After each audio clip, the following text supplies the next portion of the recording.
Omnibus Law Cipta Kerja. Arti dan isi Omnibus Law yang rugikan pekerja.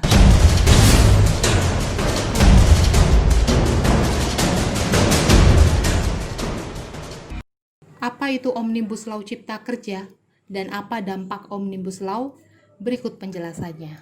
Rapat paripurna DPR RI telah mengesahkan rancangan undang-undang RUU Omnibus Law Cipta Kerja yang telah disetujui 7 fraksi yang terdiri dari PDIP, Golkar, Gerindra, Nasdem, PKB, PPP, dan PAN. Namun ada 2 fraksi yang menolak, yaitu Partai Demokrat dan PKS. Di samping itu, koalisi masyarakat sipil yang tergabung dalam Fraksi Rakyat Indonesia (FRI) menolak secara tegas dan menyatakan mosi tidak percaya RUU Omnibus Law Cipta Kerja. RUU Cipta Kerja sah. DPR bersama pemerintah pada akhirnya sepakat mengesahkan rancangan Undang-Undang Cipta Kerja menjadi undang-undang. Kesepakatan itu diambil melalui hasil rapat paripurna sore ini. Sebelum disahkan, pimpinan DPR yang memimpin jalannya rapat, Aziz Samsudin, mempersilahkan kepada Ketua Balik DPR RI Supratman Adi Aktas untuk membacakan laporan panitia kerja RUU Cipta Kerja. Namun dalam perjalanannya, proses pengesahan RUU Cipta Kerja diwarnai dengan perdebatan hingga menimbulkan ketegangan sampai fraksi Partai Demokrat walkout dari sidang paripurna. Arti Omnibus Law Cipta Kerja. Omnibus Law adalah aturan yang mengatur bermacam-macam aspek yang digabung menjadi satu perundang-undangan atau bisa dikatakan satu undang-undang yang mengatur banyak hal. Omnibus Law ini memiliki 79 undang-undang dengan 1.244 pasal yang direvisi melalui Omnibus Law. Undang-undang direvisi agar investasi dapat semakin mudah masuk di Indonesia.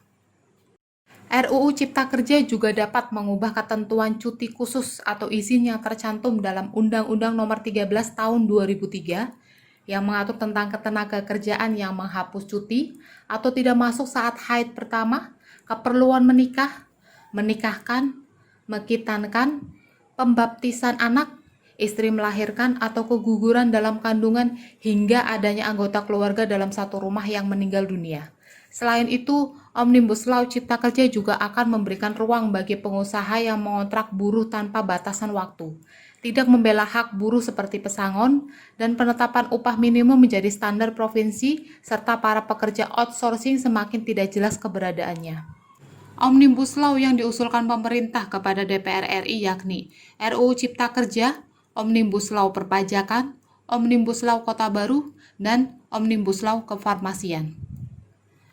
Omnibus Law Cipta Kerja mencakup 11 klaster yang diantaranya adalah 1. Penyederhanaan perizinan, 2. Persyaratan investasi, 3. Kemudahan pemberdayaan dan perlindungan UMKM, 4. Dukungan riset dan inovasi, 5. Ketenagakerjaan, 6. Pengenaan sanksi, 7. Kawasan ekonomi, 8. Kemudahan berusaha, 8. Pengadaan lahan, 10. Investasi dan proyek pemerintah, dan 11. Administrasi pemerintah. 5. Dampak Omnibus Law yang dianggap merugikan pekerja. 1. Terkait upah minimum. Dalam pasal 88C draft RUU berbunyi, Gubernur menetapkan upah minimum sebagai jaring pengaman, dan dijelaskan lebih lanjut bahwa upah minimum tersebut merupakan minimum provinsi. Pada peraturan pemerintah PP nomor 78 tahun 2005, penetapan upah dilakukan di provinsi serta kabupaten, kota, sehingga menetapkan UMP sebagai satu-satunya acuan besar nilai gaji. 2. Memangkas pesangon. Pemerintah akan memangkas pesangon yang diwajibkan pengusaha jika melakukan PHK, pemutusan hubungan kerja. Nilai pesangon bagi pekerja turun karena pemerintah menganggap aturan yang ada pada Undang-Undang Nomor 13 Tahun 2003 tentang ketenagakerjaan tidak implementatif. 3. Penghapusan izin atau cuti khusus.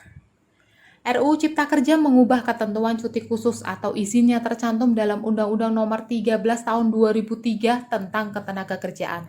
Penghapusan izin atau cuti khusus antara lain untuk cuti atau tidak masuk saat haid hari pertama, keperluan menikah, menikahkan, mengkitankan, pembaptisan anak, istri melahirkan atau keguguran dalam kandungan, hingga ada anggota keluarga dalam satu rumah yang meninggal dunia. 4. Outsourcing semakin tidak jelas. Omnibus Law membuat nasib pekerja alih daya atau outsourcing semakin tidak jelas karena menghapus pasal 64 dan 65 Undang-Undang Ketenagakerjaan yang mengatur tentang pekerja outsourcing. Adapun pasal 64 Undang-Undang Ketenagakerjaan berbunyi, perusahaan dapat menyerahkan sebagian pelaksanaan pekerja kepada perusahaan lainnya melalui perjanjian penyediaan jasa pekerja atau buruh yang dibuat secara tertulis.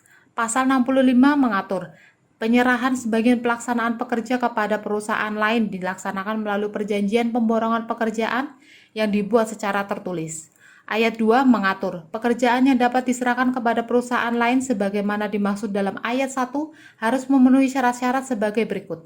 Dilakukan secara terpisah dari kegiatan utama, dilakukan dengan perintah langsung atau tidak langsung dari pemberi pekerja, merupakan kegiatan penunjang perusahaan secara keseluruhan dan tidak menghambat proses produksi secara langsung. 5. Memberikan ruang bagi pengusaha mengontrak seorang pekerja tanpa batas waktu.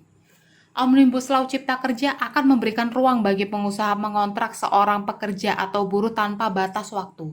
RUU Cipta Kerja ini menghapus ketentuan pasal 59 Undang-Undang Nomor 13 Tahun 2003 tentang Ketenagakerjaan.